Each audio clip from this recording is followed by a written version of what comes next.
Hi, welcome to FNH 330 Wine Science 1. I'm going to do just a little demonstration here for the lab that we're doing in the second week, and it's all about sensory training. Now, one of the first exercises we're going to look at for the sensory training is being able to better identify aromas in wine. Now, one of the most prominent aroma compounds in wine are the fruity ones, and that's the ones that people tend to look for first. It goes fruity, and then that can be berry or tree fruit or tropical, and then it can go to floral. Those are not typically there in many varieties, but they are there sometimes. When they aren't there, they're usually quite noticeable. And then there's the vegetal notes, for example, something like bell pepper, and something maybe a little bit more like asparagus, for example. The next one would be the herbaceous aromas, like fresh tobacco leaf, or it could be rosemary or herbs like that. The next one would be the spicy note, something like in the case of a white wine, you might find a nutmeg aroma compound, something like that. And then what we have next is some of the other notes that might be involved in the resulting from the fermentation process or post-fermentation processing, and that can be a number of things. I'll walk you through this. Now, in front of me, I have a number of different aroma compounds, and now just to illustrate, so again, I've already maybe indicated that peach is one of the aroma compounds that is found in some wines. Now again, if you're working on your own, it's a little bit tricky for this one. I'd rather you didn't actually cut the peach, but if you can find a cup or something that you can put it into, and then again, as you go through the aroma training exercise, you can actually challenge it with your eyes closed and not know exactly which one it is, and then you can see if you can identify it. So what I've got here again is a number of aroma compounds. I'm going to just, for example, I'll just show you some of the aroma compounds are in Dixie cups, and we like to line the Dixie cup with something like a plastic bag. It's a little lunch bag, and this looks like this over here. If you want to set these aroma compounds up and then come back and use them again tomorrow or the next day, then all you have to do is just close up the bag, put it in the refrigerator, and then it should be good for at least 2 days. And then you can come back over the next 2 days and you can practice with it again. Now, for example, let's just show you what I mean. So you get maybe 10 of these, maybe 12 or even 14, and you get them ready. Now, once they're in the bags, it's hard for you to actually see what you're looking at. And of course, they're not labeled. If I close my eyes, the only thing I have now is my nose. And if I just take these aroma standards and I move them around and say I have, again, maybe 12 or so, something so it's not too easy for you, because you'll know what they are because you put them together. Now, I've got one here, and I'm just going to keep my eyes closed. I'm going to peel back the bag, and I'm going to lift it to my nose. This one smells tropical. It smells like something either like pineapple or lychee. We also will have, in some cases, a guava. I should have put that in his, but this was lychee, and I'm pretty sure this is the one that is associated with Gewürztraminer. I'll have a look. It is lychee. It's from a can. That's perfectly okay. I'll just look at it again. Use your eyes now with your sense of smell, and then you've got that one. Okay, so now what I'm going to do is I'm going to put it back in the mix, and we're going to close your eyes again, or my eyes again. I'm going to move it again, and I'm going to mix up the rest of them. I'm going to lift up this one here. I'm going to have a smell and see what it is.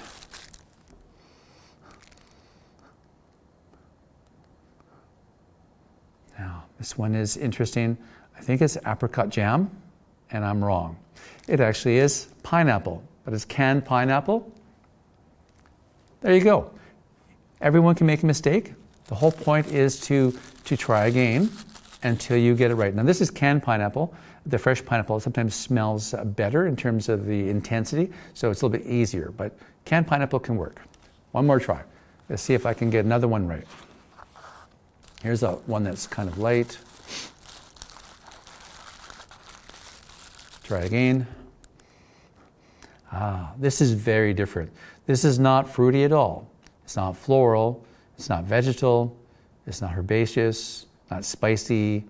This one, I think, is the diacetyl, or it's the basil buttery aroma.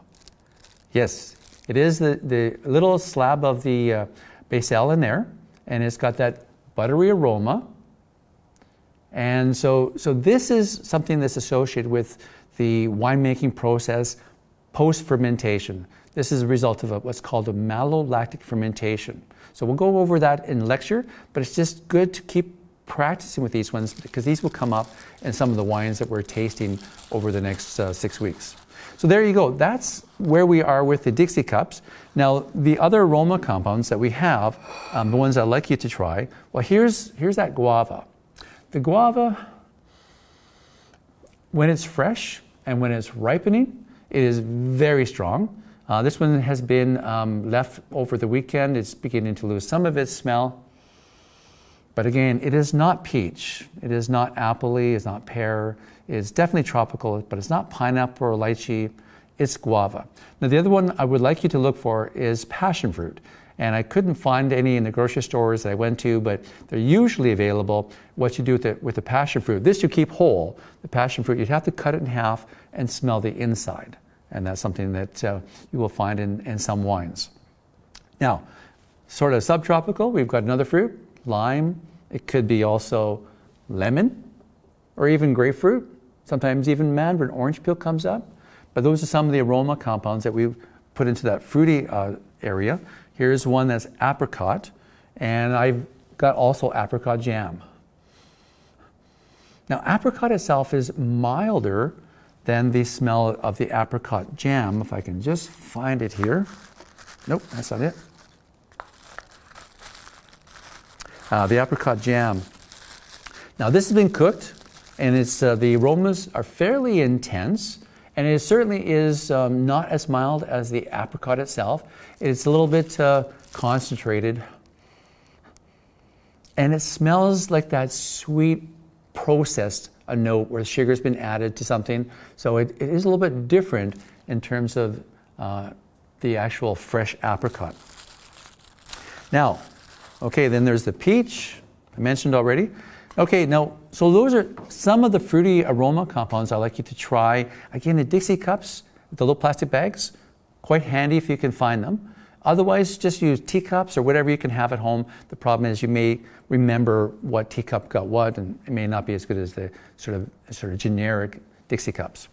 Now, the next thing would be floral. Now, this is actually rose water, and you might be able to find roses outside that you can put into a cup. But rose water is quite good. You only need just a little dab on a bit of paper towel in the bottom of a Dixie cup, and that's plenty. Believe me, you want to be careful you don't get this smell on everything because it does tend to be quite strong. So that's rose. Some of the other aroma compounds might be wisteria or even alyssum. Sweet alyssum smells a bit like honey. Another aroma compound, bell pepper. And again, what I would do with this one is typically I would get a Dixie cup again, and just to hide what it is, unless you have a partner who can hold it under your nose, I would just cut a little bit of this out and put it in a Dixie cup, maybe into a plastic bag again. Oh, that's very strong. So bell pepper and asparagus, two classic vegetal aroma compounds that are found in some wines.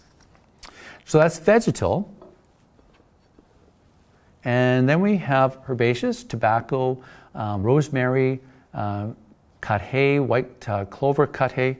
I don't have an example here, but that can be found too, especially the rosemary and tobacco. And again, just get a cigarette, you just break it up and then you can smell it. It smells kind of a sweet, leafy, vegetal kind of note. Now, the next category would be the spicy notes. Now, for white wines, we might have the smell of nutmeg. Nutmeg, cardamom, sometimes a hint of cardamom, dried ginger sometimes comes up, and those are all in that sort of a spicy note that comes up in some wines, and I'll talk about that. This one would be more Gewürztraminer. Very distinctive. Certainly quite different from from the clove or cinnamon that can come up sometimes, or white pepper or black pepper, so quite distinctly, but it's a different kind of a spice note. Now, there are some other notes that come up through processing. Sometimes you will actually have the smell of yeast in a wine. Not too often. Normally the yeast are gone. But when you have a sparkling wine, Method Champenois for example, and they do leave the wine over the yeast for 9 months to 12 months, then sometimes that yeast aroma comes through in the wine itself also. So that's more of, again, a bit of a processing note. So that would be a yeasty smell. And then from the oak barrels, sometimes you get a smoky smell, and sometimes you get a vanilla smell. And the vanilla comes from the oak barrels themselves too. And you can get vanilla extract, and it's something you can just add a little bit on a white paper towel, put it in the bottom of a plastic bag into a cup, and then you can't tell what it is until you open it up and you smell it, and then you can pick up the vanilla smell. So those are some of the aroma compounds that I'd like you to try this on your own, and the TAs will walk you through this in the lab in week 2. Now the next exercise we're going to do in week 2 is about quantifying acidity and sweetness. Now, wines do vary tremendously in terms of how much sugar is evident in the wine. Now, the classic still white table wine and still red table wine will be dry. The level of sugar in the wine, if any sugar is there, is below our threshold. We can't usually pick it up. There can be some wines that, however, will be off dry, where there's a hint of sweetness or a light sweetness, and that can go up until you get into the dessert style wines, and that can be roughly a 4 or 5 out of 10, 6 out of 10. So these can be late harvest wines, and these can be a little bit sweeter. Then we go into ports, which can be 8 or 9 out of a scale of 10, and then you go into ice wines or even Sauterne, the sweet late harvest botrytis affected wines, and they can be 10. And we don't try for 11s and 12s because it gets so sweet that basically we can't reliably judge what sweetness is after it hits 10 or goes above that. Okay, so those are some of the aroma compounds. What I'd like to show you next is the exercise on assessing sweetness and acidity. What you will have today, hopefully at home, is a Granny Smith apple and a Fuji apple. So it's important to have both of these particular apples. When we do the exercise together, I'm hoping that on average, these will show typical levels of acidity and sweetness. Sometimes there's variability even within these two varieties, but hopefully not. And so this is what I'd like you to do in the lab today, once the TAs prompt you for this. You take the Granny Smith apple, and you can cut this apple into roughly 8 wedges. Now I'm just going to cut 1 wedge. And just to show you the size that I'd like you to cut for the exercise in the afternoon. There you go. Something like this. Something that's not too big, and it's about 1.5 centimeters or 2 centimeters in the middle part there. And what we're going to do, I'll show it in a minute, but we're going to do the same for the Fuji apple. Now the Fuji apple is quite a bit larger, so we're going to try to keep the same amount of apple tissue. We're going to cut it in again into that wedge. You just look at the juice come out. It's very, very, very juicy. Again, so this is about the size I'd like you to have. And again, it's about, in the deepest part, about 1.5 to 2 centimeters. And what I want you to do is make sure you have 2 good bites here. And you can take your knife, for example, and you can just break it into 2 parts. And the same with the Granny Smith apple. You can have 2 parts, and I'll explain in just a second what we're going to do with that. So again, you need a Granny Smith apple, and a wedge from that, and just 1, a Fuji apple, and a wedge from that. And then what we're going to do is we're going to assess the apple, its juice, for sweetness and acidity. Now, in your lab book, you will have a chart, and it'll show you a scale for the GS or Granny Smith and for the Fuji. and it'll show sweetness from 0 to 10 and acidity from 0 to 10. Now, this is the idea. So what you would do when the TA prompts you, you would take this little half of that wedge, and you're going to, on the count of ready, set, go, you're going to put it in your mouth, and you're going to macerate it up. You're going to get your saliva to rinse the juice around your tongue. Now, the TA is timing you for 7 to 8 seconds. And that's just enough time to get that juice onto your tongue. And then at 8 seconds, the TA will say, stop, quantify the sweetness and acidity for the Granny Smith apple. And then just that impression, you can hold it in your mouth, but immediately make a decision. Is the sweetness 10? Is it really, really sweet? Or is it almost not sweet at all? Or is it a 2? Or is it a 5? 5 would be a medium sweetness. Okay? And then after that, the TA is going to ask you to summarize your quantification for the sweetness and also the acidity. And that you will see that on the chart. You can mark it on your own chart with is it a 2 or is it a 5, whatever. Okay? And then the TA will summarize everyone's results, and we'll talk about that. And in terms of what everyone's getting. So that's what we would do with the Granny Smith apple. And then, after you've done that one part of your apple, you want to take some bread, and this is just French bread. So what you do is you put some of that bread in your mouth, and you chew, and you'd cleanse your palate, if you will, and then you rinse that down with some water. Make sure there's nothing left in your mouth, and then you could go back. Possibly TA will give you time to try that second piece of that Granny Smith apple, and again assess for sweetness and acidity, and then when you're finished, okay, and then bread and water again, and then the TA will prompt you to do the same with the Fuji apple. Okay, so that's the exercise on learning to quantify acidity and sweetness in apples, but it's a good example of the same thing we do in wines. Now, in the case of wines, we don't have all the tissue, we just have the liquid. But we want you to get good at being able to say, wow, this wine is not just tart, it is a 4 out of 10, or it is a 7 out of 10. Some of the wines that are quite acidic might be 7 or 8 out of 10.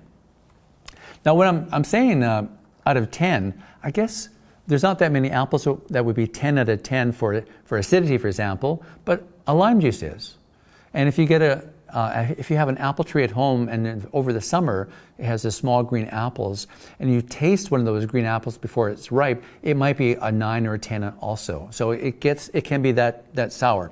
But that's I've only had a few wines that were even close to 9, and I have to say it's interesting because I always feel like the enamel on my teeth is coming off from the acidity, and I'm thinking, why would I buy this wine?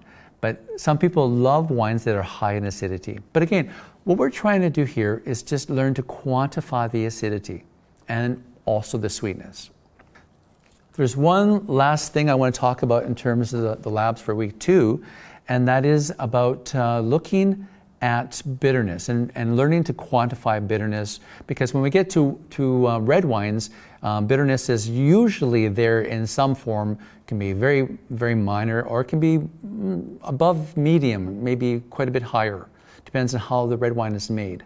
Now, white wines don't often have too much bitterness, but for example, like the Gewürztraminer, when they have a little hint of nutmeg in them, if you've ever put nutmeg on your tongue, it not only smells and tastes like nutmeg, but it's a hint bitter also. So sometimes a white wine like Gewürztraminer will have a hint or a low level of bitterness in it. So that's something we can use this training, this next exercise, both for whites, but it's usually more important for reds. Now, so in this exercise, we've asked you to find a grapefruit, or maybe even a lemon. I like a grapefruit. And so what we're going to do in this case, we're going to have you take a knife and just go in and just take a little bit of that peel off without getting into the actual fruit itself. Just going to peel that back. All right. Now I'm just going to show, if I can, just peeling peeling it back. Sometimes it comes off really easily. There you go. So there's the peel. There's a little bit of, so this under the rind itself, this is the pith over here. Now you can see I've left some of the pith behind, and I'll just put that aside. It's not important right now. But what I'm going to do is I'm going to take this little bit of pith here, and I'm just going to cut it off from the rind completely. And I only need a little piece of that pith.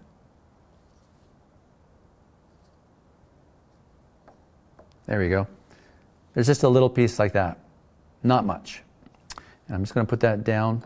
Now I want a larger piece than that, so I'm going to go and be careful you don't go into the rind when you do this. You want to just get the peel itself, the pith. Here's a good piece. There we go. I'm just going to cut this now. This is a pretty large piece. There we go. Something like that. So you have two pieces of pith, one quite large and one that's fairly small, like that.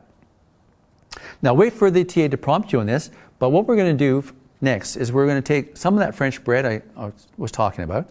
You want to get a piece of the white part here, roughly the size of a toonie or a loonie, something like that. All right? And you're going to take that little bit of pith and you're going to put right dead center in that little circle that you've got, and you're going to fold the bread over it, and you're going to make a little bit of a pith pill, if you will. Now the exercise is like this. We're going to take this pill, when the TA says start, we're going to pop it in your mouth, and you're going to chew, macerate it up, but you only have 7 seconds. At 8 seconds, she's going to say stop. The whole idea is, can you get that little bit of pith out and get it onto your teeth and grind it up a little bit? You want to have, the bread will get in the way a little bit, but what'll happen is it'll buffer the bitterness of that pith, because the bread's interfering with the absorption of some of the tannins in that pith. And so you pop it in, you chew it, you get the saliva, you try to get it out as much as you can, you try to see on a scale from 0 to 10, how bitter is that? Now sometimes it'll be just, some people will maybe get a low level of bitterness, and some people will get a little bit more than that.